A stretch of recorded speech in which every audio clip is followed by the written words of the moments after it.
We've all had those really busy days. Days where customers in the lobby, the phone's ringing off the hook, and you already don't have enough time to deal with what's on your plate. Then comes in a customer that wants to argue, negotiate, and you can tell they're never going to buy. I've trained my advisors to listen out for just 3 hot words or phrases. So what we're going to talk about in this video is how to identify that type of customer, get them out the door so you can spend your time on your good customers and the ones that you're trying to turn into great customers. So let me start with an example from my shop a couple weeks ago. It was one of those days you're already behind and you're working on something you should have had done 2 hours ago. Then comes this guy in the front door. I'm behind, I look around, my advisors are all outside. So I look up and say, welcome in, how can I help you? Now, without missing a beat, this guy makes a beeline straight for the counter, straight for me. He doesn't make any eye contact. And he says, yeah, I need to get my car fixed. So I take a moment and I say, okay, no problem. Do you have an appointment? He said, no, it's just like a fuse or something. I haven't even gotten this guy's name yet, and he's already taken the key off his key ring to try to give it to me. So at this point, I think, whoa, okay, I got to slow this down a little bit. This guy's trying to just kind of force his way in. All right, what kind of vehicle do you have? He tells me it's a 2013 Explorer. I say, okay, and what's going on with it? That's when he let me know what his just a fuse problem is.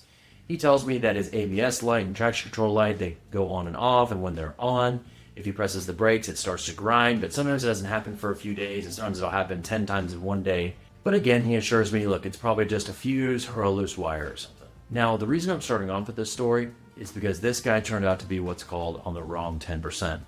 You see, in sales, whether you're an auto repairer or a different industry, there is the 10-80-10 rule. And what that basically means is that 10% of the customers will buy no matter what. When they come in your front door, they've already made their mind up. You could have the worst pitch, the worst timing, it doesn't matter.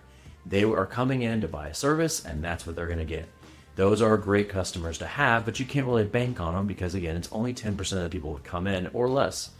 On the opposite end of the spectrum, you have the other 10%. These are customers that will never buy. What they will do is they'll argue, they'll negotiate, they'll stress you out, they'll tell you you're too expensive, everything takes too long. They'll tell you 5 other businesses that will do it cheaper and faster, but surprise, surprise, they're not at those businesses, they're in your business. Then there is the 80% in the middle. This is where great shops, great service advisors, this is where they make their living. Because the 80% in the middle, they might say yes, they might say no. It comes down to, did you establish trust? Did you build rapport? Did you take time to explain things to this customer? Have you established yourself and your business as an authority? Those customers can go either way, and this is where a lot of the gold is. You can actually win over some great long-term customers that not only will stick with you for years, but they'll refer other people. The problem is when you have that other 10%, the never buyers, the time vampires, they don't just soak up 10% of your time. They'll soak up 50% of your time or more. They'll stress you out and they'll stress everyone out in the business. The trick is when you're dealing with the 10-80-10 rule is to identify the wrong 10% as fast as possible, get them out the door, and then spend that time on that 80% in the middle and the 10% that are just already great customers. Now back to the Explorer guy. Now after he told me his little problem with the ABS and traction control light coming on and off, I could tell this guy was trying to rush. He was trying to drop his problem off on us. So what I did was I slowed it down. I said, okay, no problem. What we'll need to do is start off with a diagnostic. The diagnostic starts off at $179.95, and I just waited. I waited because I could already tell that this guy was not going to be fine with that. I knew he was about to start arguing or negotiating, which he did. So the next thing, he said, what? He said $180 just for a fuse? Now this is the part of the interaction where an inexperienced service advisor or anyone in sales will start to negotiate with themselves. They'll start to backpedal, and this is where that time vampire comes out. It just starts going and going. It keeps building, and before you know it, it's been 25 minutes. So after he said, what, $180 for a fuse? I said, well, the $179.95, that's for the first hour of electrical diagnostics. That includes a test drive if needed, plugging in scanners, seeing codes, which will tell us the affected circuits. Then we actually have to go into those circuits and do some actual testing. Now, if we do get to a point where we can't actually finish the diagnostic and find the actual cause, within that first hour, of course, I would give you a call before we were to build any other diagnostic time. Then I looked down at my computer, looked at my schedule, and I looked back up and I told him, okay, so it looks like the next time available I have is Tuesday at 8 a.m. drop-off, or I have a Thursday for a 9 a.m. drop-off. Typically with a diagnostic, we like to at least start with a full day so my technician has time to get in there and start checking things. Which day works best for you? At this point, he acted as if he didn't even hear me. He said, man, I don't know, $180 is just crazy for a fuse. I said, well, it's $180 is for that testing I was talking to you about.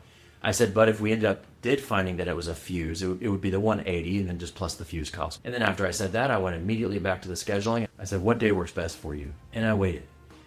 At this point, this is when a lot of advisors will start trying to fill the silence, because he sat there and he thought, and he stared at me and he thought, and he stared at me and he thought. And what some people will do is they will try to use silence as a weapon, because silence is very uncomfortable.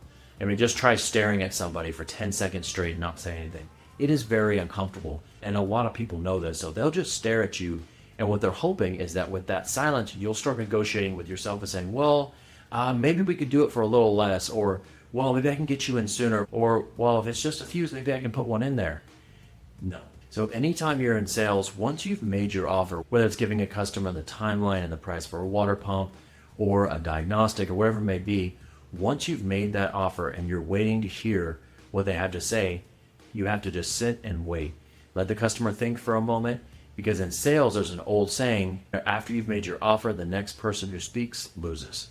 And so when this customer's sitting here and they're staring at you and they're trying to make you feel uncomfortable, you need to be just fine. You need to feel comfortable in the silence.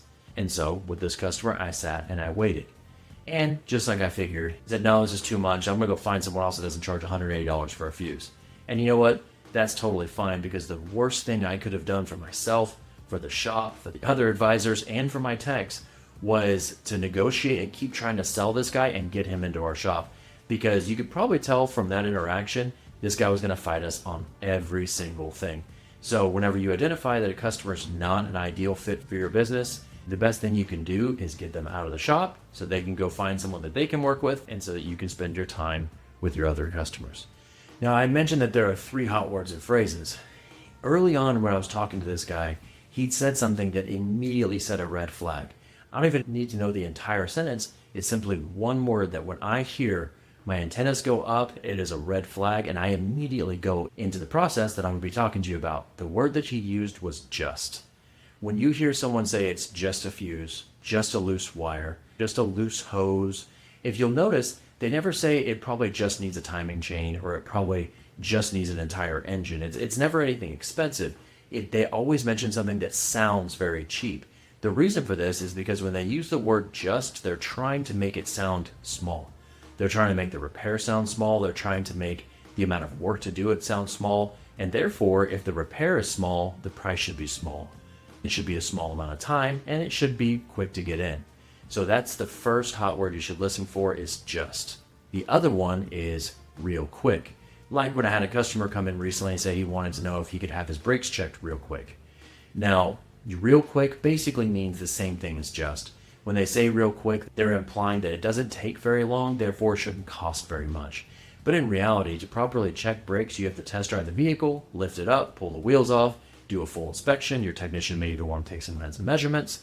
If there's any lights on the dash, they may need to scan it. There's nothing real quick about that. To me, that sounds like it starts at 45 minutes to an hour just to properly check it. Just like the first hot word of just, whenever you hear real quick, they are also trying to devalue your service. Which leads us to the third hot word, which is really a hot phrase, and that is, I would do it myself, but. I've had customers tell me, well, I do it myself, but I left my tools in another city, which I actually heard that one several times, which is kind of strange. But I've also heard them say, I would do it myself, but my apartment doesn't let me work on my car there. Or I would do it myself, but I just don't have the time. Or I would do it myself, but I don't have a scanner. Or I would do it myself, but I have a bad back, or I have bad knees. Whatever it is, this is a third way that a customer tries to devalue our service and what we do. What they're basically saying is, whatever you're doing is not that complex. I could do it myself on the weekend. It's kind of a DIY project. So again, you really shouldn't charge me that much because I know as much as you do. When in reality, we know that this customer absolutely does not know as much as we do. We're the professionals. I've trained my advisors that when they are speaking with a customer at the counter, there's only one professional, and that's the advisor. The person on the other side of the counter is our customer. They are probably a professional in something else. They may be a CPA or an attorney or work for the city or whatever it is. They're great at that, but we are great at this. We are professionals. We have training. We have tens of thousands or even $100,000 plus in equipment. We have very difficult to find technicians, that those technicians themselves spend tens of thousands of dollars, and it takes decades to learn how to do it. So when someone says, I would do it myself, but Sometimes in the back of my mind, I think, yeah, you do it yourself, but you probably mess it up. So now that we've went over the 3 hot words and phrases, just real quick, and I would do it myself. But I want to go over the process that I learned that works great in these situations. I've trained all my advisors on this to get these customers out of the lobby as quickly as possible in a very professional way so that we can put our time back to the other customers that could end up being great customers of ours. So anytime you hear one of these 3 hot words, it doesn't always mean they're a time waster, but I can tell you about 95% of the time it absolutely does. So whenever you hear one of these hot words, stay professional, but you need to state the price and timeline clearly. Don't backpedal, don't seem apologetic about it. State the price because that's what it is. Just like if someone asks how much does a potato cost, the person at the grocery store says, well, it costs X amount. They're not apologetic about it because that's what it costs. In our industry, a diagnostic or a water pump or ball joints, that's just what it costs. So when you hear one of these hot words, state the price and the timeline clearly and professionally and be polite. And if they have any specific questions, of course, answer those questions like you would for any customer. Now, the type of customers I'm talking about, like the guy with the Explorer, in our shop, we kind of refer to them as time vampires because that's exactly what they are. They're just going to eat up your time. And if you're 95% certain that they're a time vampire when you hear one of those 3 words, you're 100% certain when after you give them the price, they say, what? How much? Now you know, 100%, this person is not a good fit for your shop. So after they rebuttal it with some type of argument or negotiation, restate the price clearly. Now, if you do feel like you need to explain a little bit more at this point, that's totally fine. You say, yes, sir, that's for the diagnostic testing we need to perform, which may include a test drive. You're going to have to access wires, do testing, things like that. Now, after that step, then you want to immediately go to booking. Because when you immediately go to booking after step 2, this creates a book it or leave, a piss or get off the pot moment. You ask them for an appointment. You say, okay, we can get you in on this day. And it doesn't have to be that day. It could be 2 weeks from now, whatever your schedule is, but we can get you on this day. Would you like to go ahead and book that? Because at that point, they can say yes or no. And either way, the conversation's over. If they say no, say, okay, thank you so much for coming in. I really appreciate it. Here's my card if you have any other questions. Again, you're being professional. You don't need to go get a negative review from this. But you are trying to bring it down to that moment where they have to make the decision or leave. And it's really that simple as far as training your advisors and teaching them how to do this.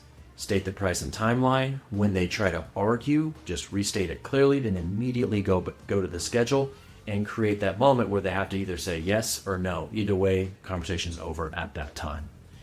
Now, if you do want to use these hot words and the process to respond to them in your training, I actually have a link below which does outline all of that. Also, if you want to use this, let's say in one of your weekly or monthly meetings to do some specific training with your advisors, I also have in that document how I would structure that and some quick role playing that your advisors can do with each other or you can do with your advisors. Again, to help them have a repeatable process that every time this happens, yourself and every single one of your advisors knows exactly how to handle it. If you found this helpful, make sure to hit that like button and subscribe for more content like this. Thank you so much for watching. And as always, our mission is to elevate the automotive industry for the shop owners, for the employees, and for the customers. Thank you so much. God bless. Have a great day.